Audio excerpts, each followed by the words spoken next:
ആത്മീയ അന്ധകാരവും കഠിനഹൃദയവും നിറഞ്ഞ പഴയതും വ്യർത്ഥവും അജ്ഞവുമായ ജീവിതരീതി ഉപേക്ഷിച്ച് പഴയ മനുഷ്യനിൽ നിന്നും പുതിയ മനുഷ്യനിലേക്ക് രൂപാന്തരപ്പെട്ട് ആത്മാവിൻ്റെ പുതുക്കം പ്രാപിക്കുവാൻ എഫേസ്യ ലേഖനം 4 അധ്യായം 17 മുതൽ 24 വരെയുള്ള വേദഭാഗം നമ്മെ ഉപദേശിക്കുന്നു. ക്രിസ്ത്യാനികൾ അവിശ്വാസികളെപ്പോലെ അഥവാ ജാതികളെപ്പോലെ വ്യർത്ഥബുദ്ധിയും ദുഷിച്ച ആന്തരിക ജീവിതവും അനുസരിച്ച് നടക്കരുത്.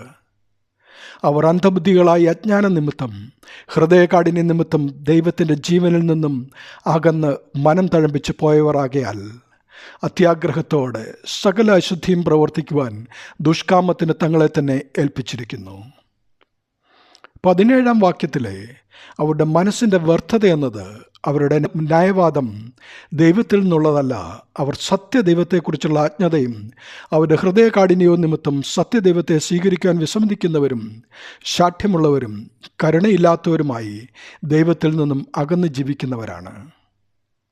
അങ്ങനെ പാപത്തിൻ്റെ പരിണിതഫലമായി അവർ അത്യാഗ്രഹത്തോടെ സകല അശുദ്ധിയും പ്രവർത്തിപ്പാൻ ദുഷ്കാമത്തിന് തങ്ങളെ തന്നെ ഏൽപ്പിച്ചിരിക്കുന്നു. അവരുടെ മാനസികാവസ്ഥ ദുഷിച്ചതും ഇരുണ്ടതുമായ പ്രവൃത്തിയിലേക്ക് അവരെ നയിക്കുന്നു. പാപകരമായ പ്രവർത്തനങ്ങൾ ഉണ്ടാകുന്നത് മനസ്സിലെ തിന്മയിൽ നിന്നാണല്ലോ.